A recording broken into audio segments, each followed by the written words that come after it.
Y esta mañana, Señor, apropiándonos de esa palabra, pedimos sanidad para los cuerpos. Crea órganos nuevos, tejidos nuevos, Señor. Devuelve la salud a tus hijos, a tus hijas, aún aquellos que no están acá, pero están oyendo a través de la radio o viendo a través del internet. Háblales, Señor, y respóndeles. Trae esa respuesta. Trae la fortaleza, el consuelo a cada vida. Señor, también ponemos nuestra vida delante de ti para que nos entregues tu palabra. Tú, Señor, inspiraste las escrituras. Háblanos por medio de ella. Y te pedimos que añadas a tu iglesia los que has predestinado para salvación y vida eterna. Todo esto, Señor, lo pedimos en el nombre bendito de Jesús, nuestro Señor y nuestro Salvador, por quien te damos las gracias. Amén y amén. Amén. Vamos a abrir la Biblia, hermanos, en el libro de los Hechos de los Apóstoles. Hechos de los Apóstoles, capítulo número 3. Y vamos a leer a partir del versículo número 12 en adelante. Si lo tiene, dice amén, hermano. La palabra de Dios nos dice en Hechos de los Apóstoles, capítulo 3, versículo 12. Al ver esto, Pedro les habló así: Israelitas, ¿por qué os admiráis de esto? ¿Por qué nos miráis como si hubiera sido nuestro poder o nuestra piedad lo que ha echado a andar a este hombre? El Dios de Abraham, de Isaac y de Jacob, el Dios de nuestros antepasados, ha glorificado a su Hijo Jesús, a quien vosotros entregasteis y negasteis delante de Pilato, cuando éste ya había decidido ponerlo en libertad. Mas vosotros negasteis al santo y al justo para pedir a cambio la libertad de un asesino, y así matasteis al autor de la vida, a quien Dios resucitó de entre los muertos, de lo cual nosotros somos testigos. Y por la fe en su nombre, Jesús ha restablecido a este hombre, a quien vosotros veis y conocéis. La fe que obra por medio de Jesús le ha devuelto totalmente la salud ante todos vosotros. Pero, hermanos, sé que tanto vosotros como vuestros gobernantes lo habéis hecho por ignorancia. Pero Dios ha cumplido así lo que había anunciado por medio de todos sus profetas, que su Cristo habría de padecer. Así que arrepentíos y convertíos, para que sean borrados vuestros pecados, para que vengan tiempos de consuelo procedentes del Señor, y os envíe a Cristo Jesús, que ya os fue anunciado. Ciertamente es necesario que el cielo reciba a Jesús hasta el momento en que todas las cosas sean restauradas, lo cual Dios ya ha anunciado desde los tiempos antiguos por medio de sus profetas. Pues Moisés dijo a los padres: el Señor vuestro Dios hará surgir un profeta de entre vuestros hermanos, como hizo conmigo. Debéis prestar atención a todas las cosas que os diga, y todo aquel que no preste atención a ese profeta deberá ser eliminado del pueblo. Desde Samuel en adelante, todos los profetas que han hablado también han anunciado la llegada de estos días. Vosotros sois los hijos de los profetas y del pacto que Dios hizo con nuestros padres, cuando dijo a Abraham: en tu simiente serán benditas todas las familias de la tierra. Dios, tras haber resucitado a su siervo, os lo ha enviado primeramente a vosotros para que os bendiga, a fin de que cada uno se convierta de su maldad. Amén. Hasta ahí dejamos la lectura, hermanos. Tengan la bondad de tomar sus asientos, por favor. Hermanos, acabamos de leer el segundo discurso de Pedro después que ocurrió la sanidad de un cojo de nacimiento que se postraba en las cercanías del templo de Jerusalén. Ese hecho de la sanidad de ese lisiado produjo tal impacto ese día en el recinto del templo que dice la Biblia que la gente se agolpó, se amotinó alrededor de los apóstoles y del hombre que había sido sanado. Es más, en el versículo 11 que no leímos, dice: el cojo que había sido sanado se agarró a Pedro y a Juan. Es decir, él se agarró de Pedro y de Juan después de que él había recibido la sanidad. La razón de esa acción del cojo era porque cuando una persona había sido sanada, esa persona tenía que seguir un rito de purificación. Es decir, no se podía presentar de una sola vez en el templo, porque para eso era necesario seguir el rito de purificación que la ley establecía. Seguramente el cojo sintió mucho temor, porque siendo que Dios había obrado un milagro en él y ahora él estaba dentro del recinto del templo, él de alguna manera había quebrantado la ley del rito de purificación, y seguramente las autoridades religiosas se iban a ir encima del hombre que había recibido la sanidad. Por eso es que dice la Biblia que el cojo, valiéndose ya de sí mismo, caminando, él se agarró a Pedro y a Juan.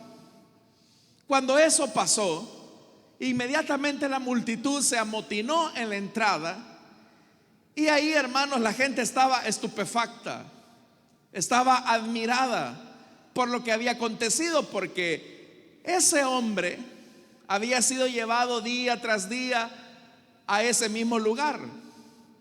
La gente llevaba al cojo al templo porque quienes lo llevaban eran conscientes que al ir al templo las personas que asistían eran personas piadosas, y que por lo tanto, por esa misma piedad, iban a desarrollar una actitud compasiva hacia ese hombre y le podían dar algún tipo de limosnas. Pero llegó el tiempo en el que el Señor decidió sanarlo a través de los apóstoles Pedro y Juan, y eso generó mucho impacto. Pero ahora Pedro les dice a ellos: israelitas, ¿por qué se admiran de esto? ¿Por qué nos miran como si hubiera sido nuestro poder o nuestra propia piedad la que ha hecho andar a este hombre? Pedro lo que está diciendo es: enfoquen su mirada no en nosotros, sino en quién o a través de quién se ha hecho este milagro. Recuerda, hermanos, que en el momento en el que esto está sucediendo, apenas han pasado algunas semanas desde que el Señor Jesús había sido muerto en la cruz y había resucitado. Podríamos decir que las cosas estaban calientes todavía, las cosas estaban frescas. La gente tenía conciencia que tanto Pedro como Juan eran seguidores de Jesús, al que recientemente habían crucificado. Ahora entonces los apóstoles van a hacer que esa multitud ponga su mirada en el mensaje que ellos van a pronunciar. Y es interesante cómo comienza el versículo número 13, cuando dice: el Dios de Abraham, de Isaac y de Jacob, el Dios de nuestros antepasados, ha glorificado a su Hijo Jesús. Note que Pedro comienza su discurso de manera muy solemne. Cuando Él se refiere y dice, el Dios de nuestros antepasados, el Dios de Abraham, el Dios de Isaac, el Dios de Jacob, esa invitación tan solemne es la que nosotros encontramos en el libro de Éxodo, cuando el Señor se revela a Moisés en aquella zarza ardiente. Lo hace con esa misma solemnidad. Y es en ese instante o en esa escena cuando el Señor revela su nombre a Moisés. Y es porque el Señor le va a comisionar un mensaje importante, en este caso al libertador que era Moisés. Ahora los apóstoles, con la misma solemnidad, van a revelar un mensaje. Y ese mensaje dice: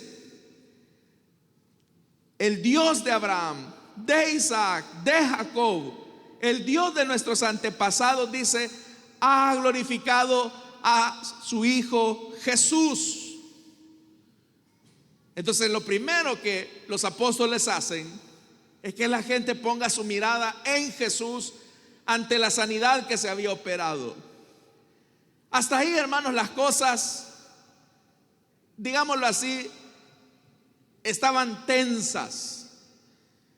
Pero los apóstoles le echan más leña al fuego, porque le dicen a la gente: a quien vosotros entregasteis y negasteis delante de Pilato, cuando éste ya había decidido ponerlo en libertad. Note cómo entonces los apóstoles invocan de manera solemne a Dios, el Dios de nuestros antepasados, quien ha decidido glorificar a su Hijo Jesús. Pero inmediatamente después de esa invocación gloriosa, los apóstoles comienzan a señalar el pecado del pueblo. Y ahí hay dos acusaciones bastante interesantes. La primera acusación que Pedro está diciendo es: ustedes lo entregaron. Este verbo, entregar, es el mismo que el Evangelio de Lucas utiliza cuando habla acerca de la traición de Judas Iscariote, quien lo entregó en manos de los oficiales religiosos. Pero la siguiente acusación es: negasteis delante de Pilato. Esa expresión, negar, también se utiliza cuando se habla de la negación de Pedro. Entonces vea cómo Pedro está uniendo dos realidades que ya pasaron en el mismo seno de los 12 apóstoles. Por un lado tenemos a un Judas Iscariote que entregó, que traicionó a su maestro. Pero por el otro lado también tenemos a Pedro que lo negó. Pero ahora ese mismo apóstol les está recordando a ellos esto que ocurrió en el seno de los 12. Es lo que también ustedes hicieron con Jesús de Nazaret. Ustedes lo entregaron y lo negaron. Hermanos, al pensar en el tema del pecado, uno podría tener ciertas categorías acerca de la maldad de los hombres, acerca de la perversión de los seres humanos. Y dígame si no es pecado negar o traicionar a Jesús. Ambos pecados son pecados escandalosos. Ambos pecados son pecados que superan nuestro entendimiento. ¿Sí o no, hermano? Negar y entregar a Jesús. Pero ahora Pedro está hablando acerca de algo que ellos hicieron. Ellos entregaron a Jesús. ¿Y lo entregaron a quién? En manos de Pilato. Y estando Pilato en su ejercicio de juicio, dice que lo negaron. ¿Cómo lo negaron? No solamente, hermanos, es que los judíos llevaron a juicio al Señor Jesús, sino que cuando Pilato en su posición de juez, decide dictaminar justicia sobre el caso del Señor Jesús, ese mismo pueblo se pone en contra de Jesús, porque dice más adelante, cuando refiriéndose a Pilato, ya había decidido ponerlo en libertad. Y es que Pilato había hecho una valoración y había dicho: yo no encuentro ningún delito que sea digno de muerte. Pero a pesar de que Pilato llegó a esa resolución, el pueblo judío se puso en contra de su Mesías, en contra del Hijo de Dios. Y por eso es que le dice: ustedes se pusieron en contra, lo negaron. Pero a eso, hermanos, hay que agregarle otra tercera acusación. Mas vosotros negasteis al santo y al justo para pedir a cambio la libertad de un asesino. Vamos a detenernos hasta ahí. Aquí se han cometido 3 delitos. El primer delito, el primer pecado, la primera transgresión, es que usted sabe que a Jesús le hicieron un juicio falso, un juicio mentiroso. Hubo falsos testigos que inventaron acusaciones hacia Jesús. Ese es el primer delito.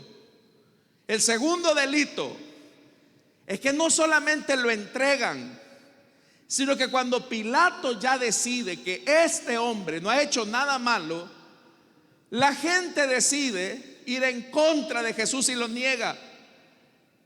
Y ellos se desligan de Jesús diciendo: este no es el Mesías, este no es el Cristo. Y el tercer y grave delito es que ellos deciden abrazar a un asesino y condenar a muerte a un inocente. Pero ahí viene el punto que quiero señalar. Para esos 3 pecados: falso testimonio, llevar a la muerte a un inocente, salvar a un impío, la ley de Moisés establecía un principio importante. Y es que para estos 3 delitos, lo que la ley establecía era pena de muerte. Si una persona levantaba un falso, y especialmente un falso testimonio que condujera a una persona a la muerte, el que levantara el falso testimonio merecía la muerte. Si un juez quebrantaba la justicia, invalidando los derechos de un inocente para salvaguardar la integridad de un impío, eso merecía la muerte. Y si a eso le agregamos que se beneficiaba a una persona cuyas características eran las de un criminal, es decir, se libraba del castigo a un criminal, eso también era penado con muerte. Esas son las 3 acusaciones. Entonces lo que Pedro les está diciendo es: por estos 3 delitos ustedes merecen la muerte, porque negaron y traicionaron al Hijo de Dios, al Hijo de nuestro Dios, del Dios de nuestros antepasados. Este es su delito, ese es el crimen que ustedes han cometido. Oiga, hermanos y hermanas, lo que Pedro está diciendo. Pedro les está señalando 3 pecados graves, y no era para menos. Levantarle un juicio falso al Hijo de Dios merecía la muerte. Rechazarle el señorío a Cristo merecía la muerte. Y escoger a un criminal en vez de al dador de la vida merecía la muerte. Por eso es que dice el versículo 14: mas vosotros negasteis al santo y al justo para pedir a cambio la libertad de un asesino. Ellos eran conscientes de que Jesús era inocente, pero también eran conscientes que Barrabás era un asesino. Pero dice la Biblia: así matasteis al autor de la vida, a quien Dios resucitó de entre los muertos, de lo cual nosotros somos testigos. Esa gente había sido testiga de que Barrabás era un asesino, era un criminal. Seguramente Barrabás había asesinado a muchos de sus familiares, pero también eran conscientes de que Jesús solamente había hecho bienes. Entonces vean las acusaciones que Pedro les está diciendo: ustedes son asesinos, ustedes son traidores, ustedes han negado a Jesús, ustedes amaron a un asesino y asesinaron al dador de la vida. Para esos crímenes, el único dictamen, la única sentencia, ¿cuál podría ser, hermanos?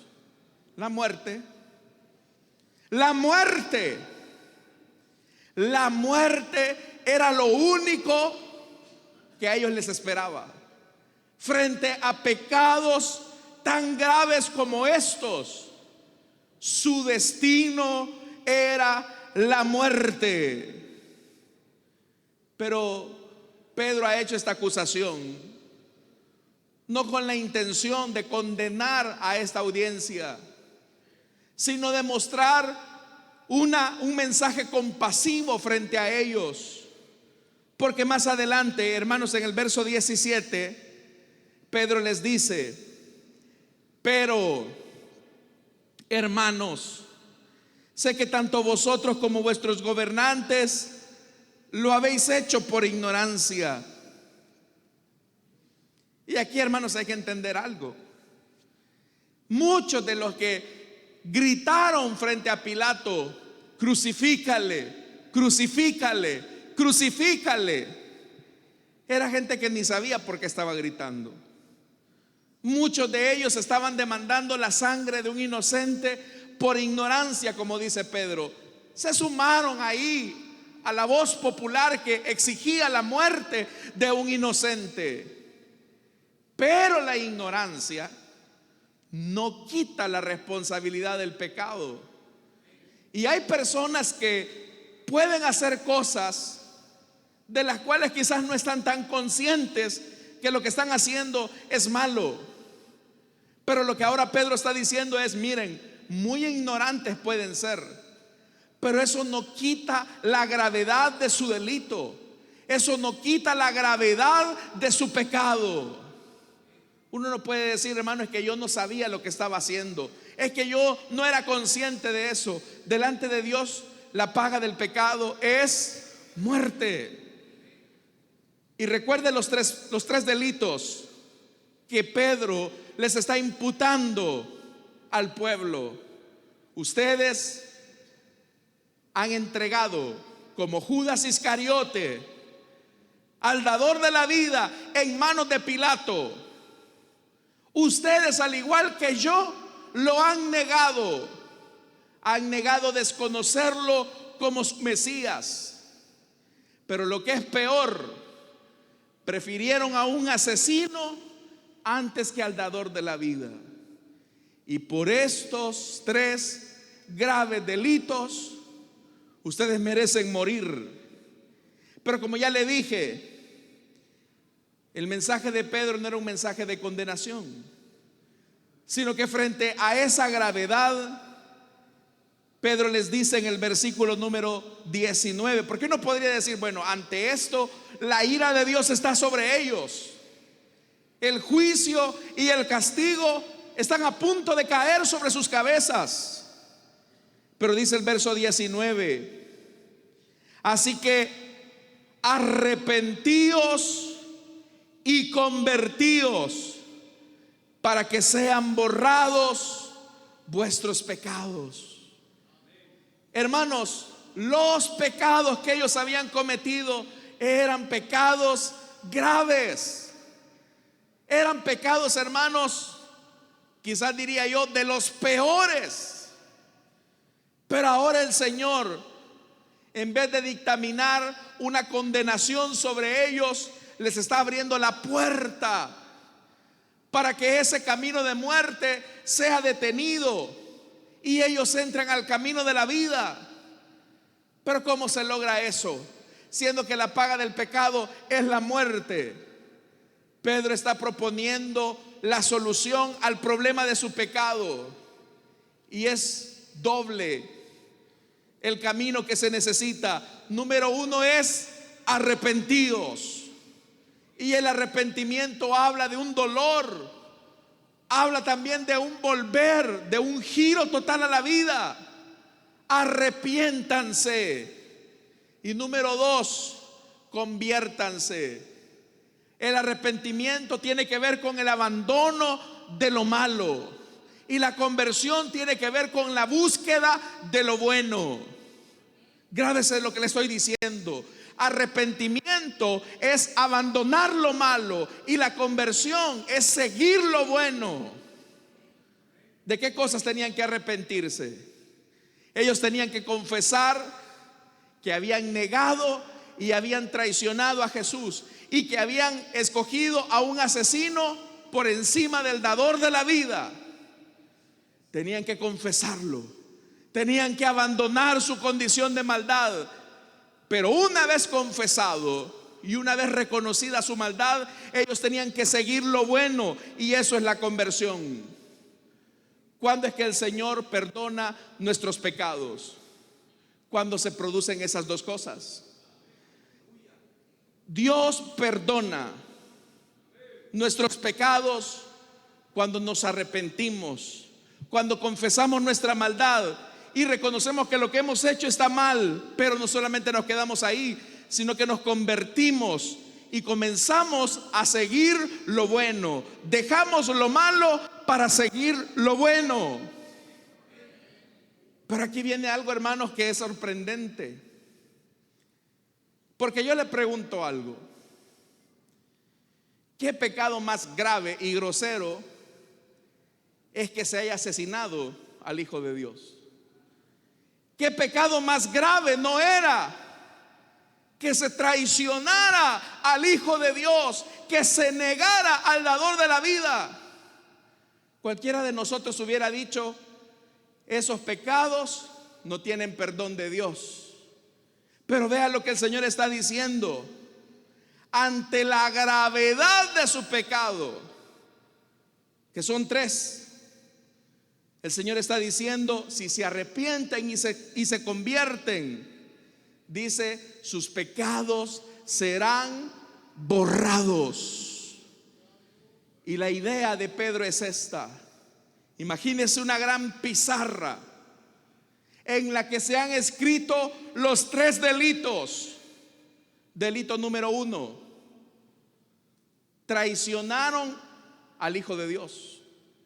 Delito número dos: lo negaron cuando lo fueron a entregar ante un juicio amañado frente a Pilato. Delito número tres: prefirieron salvarle la vida a un asesino y condenar a muerte a un inocente. Imagínese esa pizarra con esos tres delitos. Para nosotros, esos tres pecados, nosotros diríamos: esos tres pecados no tienen perdón. Pero mire, hermanos, la gracia y el amor de Dios, que nos dice que si nos arrepentimos y nos convertimos, la sangre de Cristo puede borrar esos tres delitos y darnos una vida nueva.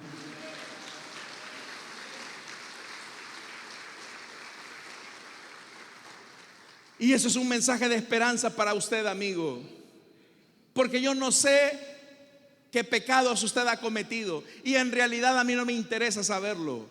Dios ya lo sabe. Probablemente sus manos se han manchado de sangre. Probablemente usted ha hecho atrocidades que detrás de la puerta de su casa se esconden secretamente. Probablemente usted anda en negocios que son fraudulentos. Yo no sé cuál es su pecado. Y seguramente usted diría: estos pecados son tan groseros, son tan escandalosos, que no tienen perdón.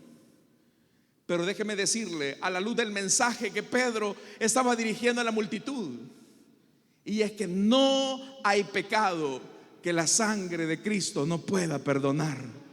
No hay maldad que la sangre de Cristo no pueda redimir. Ya le dije que Pedro está haciendo una acusación bastante interesante, porque él les dice: ustedes han entregaron al Hijo de Dios. Eso lo hizo Judas. Judas entregó al Hijo de Dios ante las autoridades religiosas y políticas de esa época. Y Pedro negó a su maestro cuando aquellos sirvientes le preguntaron: ¿eres tú uno de aquellos que andaban con este que están acusando ahora? Y Pedro dijo: no, yo no lo conozco. Tanto el pecado de Judas como el pecado de Pedro eran pecados graves, amados hermanos. Los dos pecados merecían la muerte. No pensemos que el pecado de Judas era inferior al de Pedro. Tanto el pecado de Judas como el pecado de Pedro eran iguales. Uno había entregado y otro había negado. Pero ¿cuál fue la diferencia? La diferencia entre Pedro y Judas es que Pedro se arrepintió y se convirtió a su Señor cuando confesó la transgresión de su pecado. Y eso le trajo paz y tranquilidad a Pedro. En tanto Judas ante su pecado sintió remordimiento. Él no se sentía tranquilo. Él sentía que la gente lo estaba viendo. Él se sentía señalado. Y frente al remordimiento de su pecado,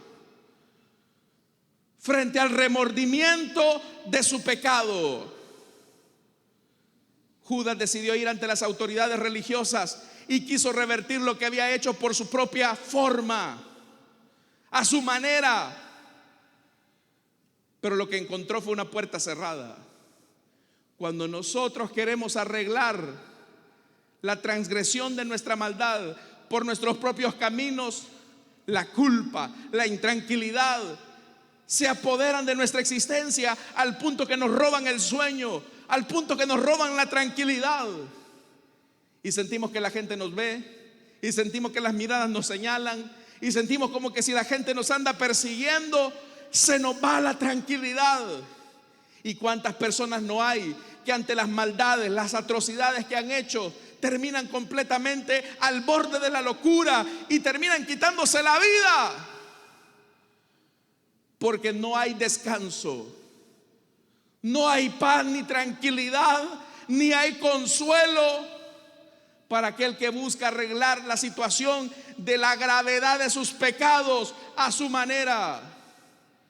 La única manera en que una persona puede tener paz y tranquilidad es cuando se arrepiente y se convierte. ¿Y cuál es la promesa que Dios da? Vea lo que dice el versículo 20. Mire cómo es el amor de Dios, amado hermano. Mire cómo es el amor de Dios. Para que vengan tiempos ¿de qué? De consuelo, de refrigerio, dice otra versión. Tiempos de refrigerio, tiempos de consuelo. ¿Cómo es que va a tener tranquilidad una generación que ha negado, ha traicionado al Hijo de Dios, que prefirió a un asesino en vez del dador de la vida? ¿Cómo es que van a tener tranquilidad? Si la gravedad de su pecado es para que estén al borde de la locura, van a tener tranquilidad por una sola razón: porque solamente el Señor Jesús puede dar la paz y la tranquilidad que nuestra vida necesita. Por eso es que cuando nosotros pecamos y fallamos, usted trata de ocultar las cosas, Usted trata de esconderse detrás de un privilegio. Usted trata la manera de guardar la apariencia y usted se siente intranquilo. Usted se siente miserable. Usted se siente que está al borde de la locura. Pero ¿qué pasa cuando venimos delante de Dios y confesamos nuestro pecado y nos arrepentimos y nos convertimos? Por eso es que la Biblia nos dice, si confesamos nuestros pecados, ¿qué dice la Biblia? Él es fiel y justo para perdonarnos. Y cuando viene el perdón de Dios a nuestra vida, eso nos da paz y nos da tranquilidad y trae a nuestra vida tiempos de consuelo, tiempos de refrigerio.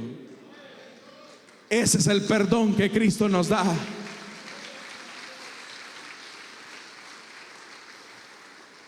Se sabe que una persona, y eso está comprobado a través de la psiquiatría, que una persona cuando comete un delito, especialmente un crimen como un asesinato, la intranquilidad comienza a robarle el sueño, a desordenar su alimentación.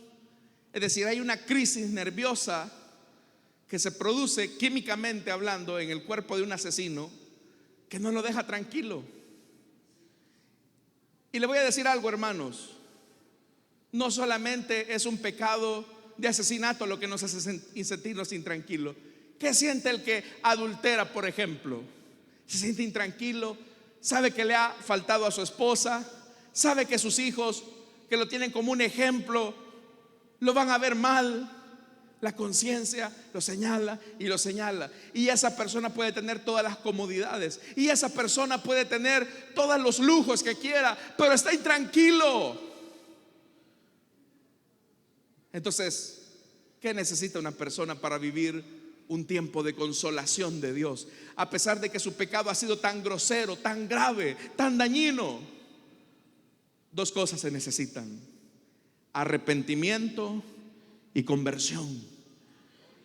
Arrepentimiento y conversión es lo único que te va a dar la paz. Arrepentimiento y conversión es lo único que te va a garantizar nuevamente la tranquilidad y el consuelo de parte de Dios.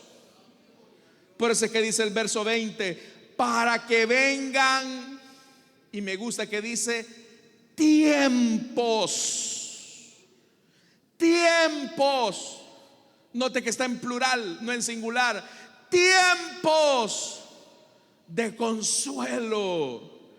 ¿Procedentes de quién? Del Señor. Y os envíe a Cristo Jesús, que ya fue anunciado. El Cristo que ustedes negaron, traicionaron y le dieron la espalda para abrazar a un asesino, es el Cristo que te puede dar la paz y la salvación. Lo mismo contigo. El Cristo que tú niegas, el Cristo al que tú le das la espalda, el Cristo al que postergas y al que le dices, ay, mañana.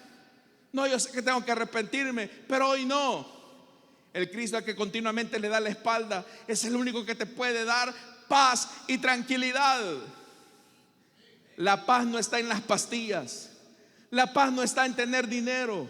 La paz no está, hermanos, en tener comodidades. La paz, el consuelo, la tranquilidad a nuestra conciencia y a nuestra alma solamente descansan en la persona de Jesús, el Hijo de Dios, a quien Él ha exaltado de entre los muertos y lo ha resucitado para llevarlo a la diestra de su gloria. Ese Jesús se presenta ante ti y tú puedes decir, yo no lo merezco. Es que eso era lo que Pedro sentía. ¿Qué sentía Pedro después de haberlo negado? Sentía vergüenza, sentía dolor. Pero ese mismo Jesús, que podía haberle enviado un asteroide para fulminar a Pedro, fue el mismo Jesús que con ojos de misericordia, con una actitud compasiva, se acercó a Pedro a buscarlo y le mostró su perdón y su misericordia. Y ese mismo Jesús está acá también esta mañana. No es casualidad que tú estés esta mañana acá. Por eso, ¿sabes algo? Yo no sé cuál es la gravedad de tu pecado. Yo no sé qué es lo que te acongoja. Yo no sé qué es lo que te acusa. Yo no sé qué es lo que te señala tu conciencia. Y probablemente tu pecado es un pecado escandaloso. Quizás es un pecado que merece que estés preso, que te lleven al secot. No lo sé. Pero déjame decirte algo. Sin importar la gravedad de tu pecado, sin importar la maldad de tu pecado, la sangre del Hijo de Dios tiene el poder para borrar y limpiar nuestras maldades. ¿A cuántos el Señor les ha perdonado sus pecados? Por eso es que ahora tenemos descanso en Él, en el Señor. Tenemos descanso en Él. Ahora, ¿qué pasa si le negamos? ¿Qué pasa si otra vez le entregamos, lo traicionamos? Vea lo que dice el verso 21. Ciertamente es necesario que el cielo reciba a Jesús hasta el momento en que todas las cosas sean restauradas. Está hablando de la restauración de la relación con Dios, la cual Dios ya ha anunciado desde los tiempos antiguos por medio de sus santos profetas. Pues Moisés dijo a los padres: el Señor vuestro Dios hará surgir un profeta de entre vuestros hermanos, como hizo conmigo. Debéis prestar atención a todas las cosas que os diga, y todo aquel que no preste atención a ese profeta deberá ser eliminado del pueblo. Pedro les está recordando: miren, el Dios de nuestros antepasados cumplió la palabra que fue dicha por Moisés. Él nos levantó un profeta y ese era Jesús. Jesús nos trajo un mensaje. Ustedes lo entregaron, ustedes lo negaron, ustedes lo mataron. Pero ahora misericordiosamente ese mismo Jesús ha resucitado y ahora le vuelve a predicar a ustedes, pero ya no físicamente. Lo está haciendo a través de nosotros, que somos sus apóstoles. Lo está haciendo a través de nosotros, y es para que se vuelvan a Él. Esta mañana no es un hombre el que te está hablando. Esta mañana es Jesucristo quien te está hablando y quien se ha aparecido en tu camino y que te está diciendo: vuelve a mí, arrepiéntete, vuelve a mí y deja tus malas obras, y yo tendré misericordia de ti esta mañana para perdonar y limpiar tus pecados. ¿Cuántos sabemos que Jesús es el que nos está hablando por medio de su palabra? Y por eso es que dice más adelante en el 23, oiga, ¿están prestando atención, hermanos? Vea lo que dice el 23. Y todo aquel que no preste atención a ese profeta, ¿qué dice que va a pasar? Deberá ser eliminado del pueblo.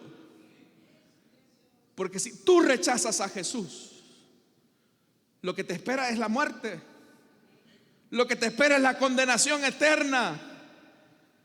Por eso dice más adelante: vosotros sois hijos de los profetas, verso 25, y del pacto que Dios hizo con nuestros padres cuando dijo a Abraham: en tu simiente serán benditas todas las naciones, todas las familias de la tierra.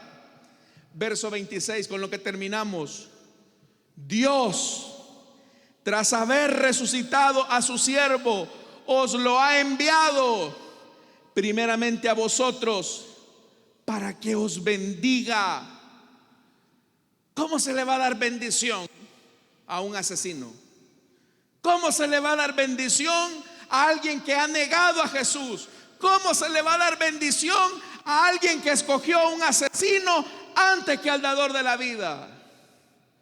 Esa bendición solamente viene cuando dice en el verso 26: a fin de que cada uno se convierta ¿de qué?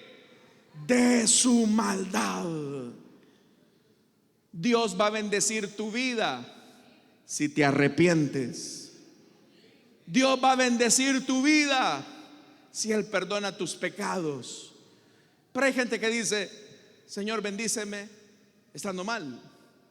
Señor, bendíceme, prospérame, cuando saben que llevan una vida torcida. No esperemos la bendición de Dios en nuestra vida, sino procedemos al arrepentimiento y a la conversión. Por eso es que el Señor nos promete algo. Tienes esa gran pizarra llena de todos tus pecados. Ahí están escritos que eres un mentiroso, un mal hablado, un murmurador, un adúltero, un hechicero, un blasfemo. Y alguien diría, ante esa pizarra tan sucia, ese fulano ya no tiene perdón.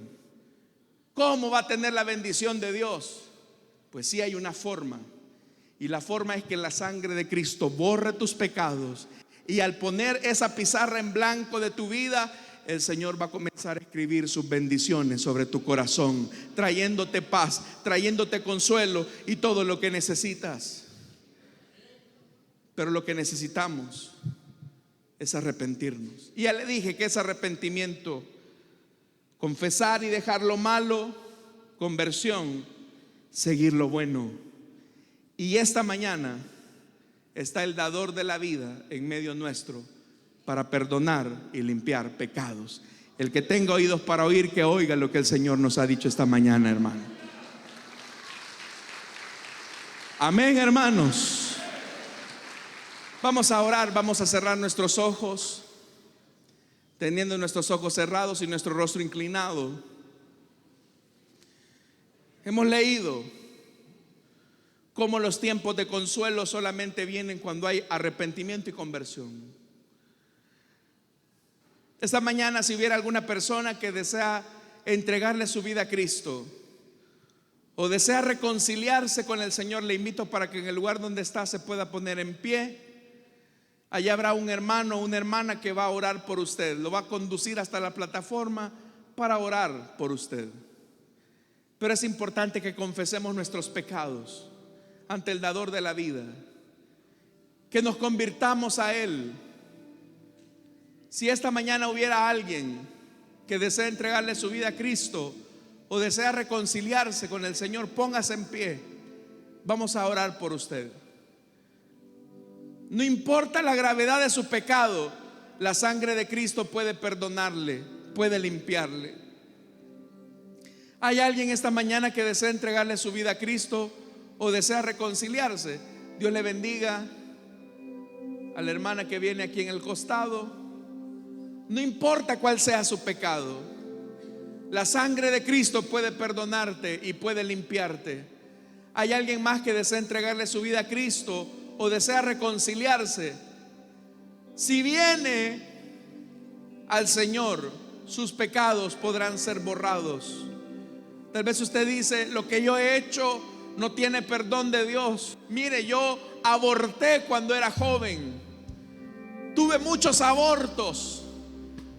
Los sueños me persiguen en la noche. En la noche yo escucho bebés llorar y eso me quita la paz. Y he luchado con eso por muchos años. Me han medicado para poder dormir, pero me siento intranquila, insatisfecha. Déjame decirte, amiga, la sangre de Cristo puede darte la paz, puede darte tiempos de consuelo, tiempos de tranquilidad. Tal vez tú dices, yo le he sido infiel a mi esposa muchas veces. Ella no lo sabe, pero yo no puedo sentirme tranquilo. Mi conciencia me acusa. Pero el Señor te dice también esta mañana, arrepiéntete. Yo voy a traer tiempos de paz para tu vida. Solamente confiesa tu pecado. Habrá alguien esta mañana que desea entregarle su vida a Cristo o desea reconciliarse como lo ha hecho esta vida. Venga, pase.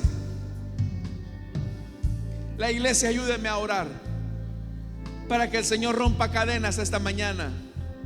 ¿Hay alguien que desea entregarle su vida a Cristo? ¿Hay alguien que desea reconciliarse? Venga, por favor. Queremos orar por usted. Yo no sé cuál es la situación de su vida, pero el Señor puede limpiarle, puede perdonarle. ¿Hay alguien más?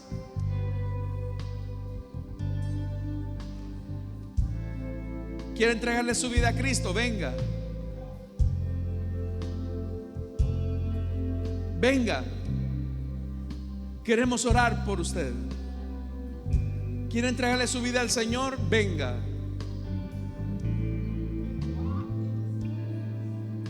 No importa la gravedad de su pecado, el Señor puede limpiarle. ¿Hay alguien? Un minuto más. Venga, quiero orar por usted, joven. Estimada dama, quiero orar por usted.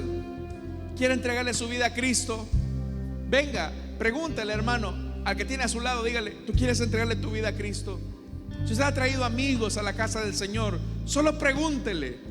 A lo mejor esa pregunta va a marcar la diferencia. ¿Deseas reconciliarte con el Señor? Ven.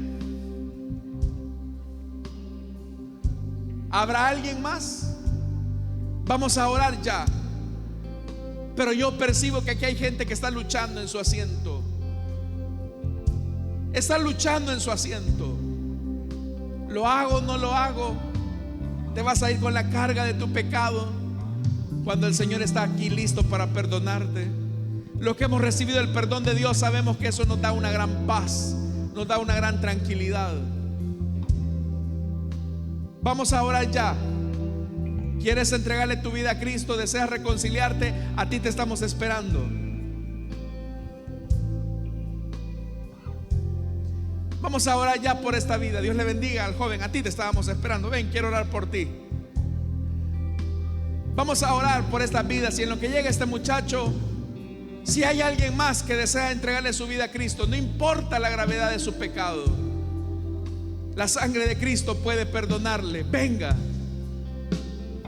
Vamos a orar ya por estas vidas. Vamos a orar ya por estas vidas. Pero si en lo que usted está ahí pensándolo, venga, pase. Oremos por estas vidas ya, hermanos. Pero si en lo que estoy orando hay alguien más que desea pasar, hágalo. ¿Hay alguien más? Yo creo que aquí hay alguien más. ¿Es usted? Vamos a orar ya entonces. Padre que estás en los cielos, te damos las gracias, Señor, porque tu palabra siempre llega a tiempo. Señor, quiero pedirte que tú limpies estos corazones, lávalos en tu sangre. Señor amado, dale la vida nueva que has prometido. Quiero pedirte, Señor, que la sangre derramada en la cruz perdone sus transgresiones y sus pecados. Señor, ahora ellos confiesan su pecado, se apartan del mal y hacen un compromiso de seguirte a ti en obediencia. Bendíceles, Señor, lávales en tu sangre y dale vida nueva. A ti sea toda la gloria y la honra en Cristo Jesús. Amén y amén. Les damos la bienvenida a nuestros hermanos con un fuerte aplauso, hermanos. Hay fiesta en los cielos, bienvenidos. Hay fiesta en los cielos cuando un pecador se arrepiente. Hermanos, hemos llegado ya a la parte final de este servicio. Y como